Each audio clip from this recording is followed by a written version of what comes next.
Online betting in South Africa, it's not some niche hobby anymore. It's a massive, multi-trillion rand industry, and it's growing at an absolutely explosive rate. Now, the government wants in on the action with a pretty controversial new tax, and it has sparked a huge debate. So, is this a smart move to fix a problem, or is it just a cash grab? Let's break it down. All right, so first things first. Before we even get into the weeds on the tax, we have to get our heads around the sheer scale of this betting boom. I mean, the numbers are genuinely mind-boggling. Just look at this number, 1.5 trillion rand. That is the insane amount of money that was wagered in South Africa in just one single financial year. And here's the real kicker. That's a jump of almost 33% from the year before.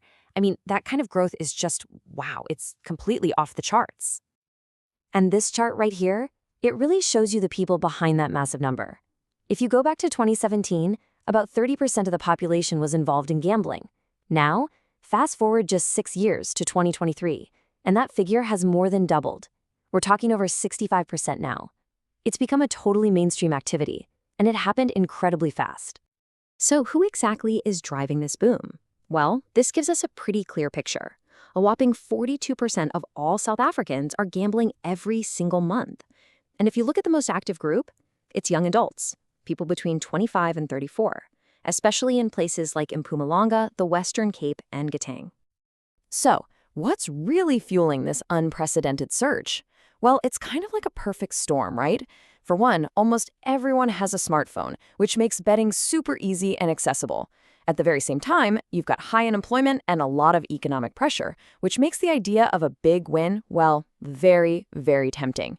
Then you just add in the huge popularity of sports betting and the fact that the national lottery is everywhere. Okay, so you've got this absolute explosion in betting. So how is the government responding to it all? Faced with these massive numbers, the National Treasury has decided, okay, it's time for us to step in. And they've come up with a brand new plan.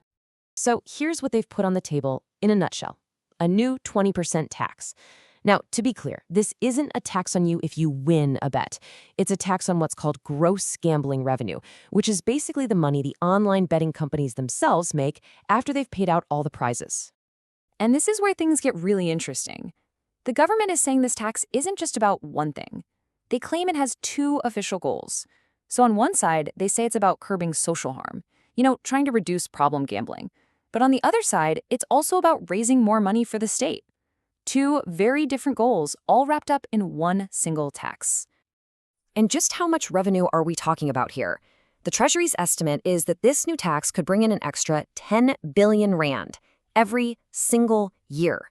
That's a pretty significant amount of money that's definitely going to get some attention. So you might be wondering, is a 20% tax on gambling revenue a normal thing for a government to do? To get a little perspective, let's take a quick look around the world and see how other countries are handling this exact same issue. Okay, so when you look at this comparison, South Africa's proposed 20% rate, it's not totally out there. It's right in the same ballpark as countries like the UK. But here's the really key difference. While places like the UK and New Zealand frame their taxes almost exclusively as being about harm reduction, South Africa is being very open about a dual purpose. Yeah, we want to reduce harm, but we also want to raise cash. And that dual purpose, yeah, that is precisely what has kicked off a massive, fiery debate. Not everyone is buying what the government is selling.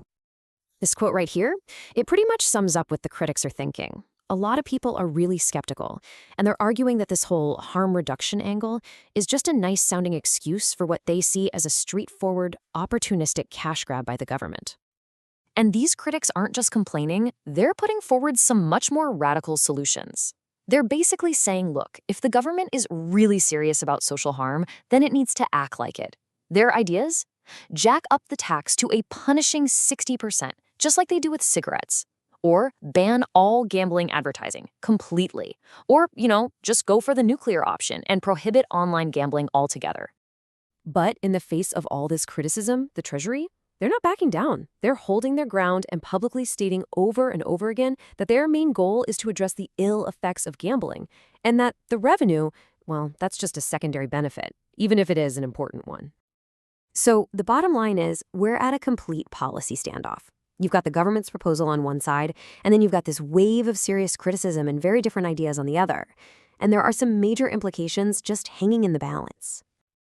So what happens next? Well, the final chapter of this story hasn't been written yet, not by a long shot.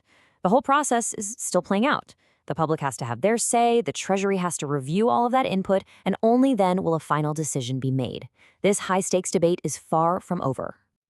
And this whole situation really leaves us with a huge, fundamental question, doesn't it? Is it actually possible for a tax to solve a complex social problem like problem gambling? Or does it just end up putting an official government price on it, making the state a financial partner in the very industry it says it wants to control?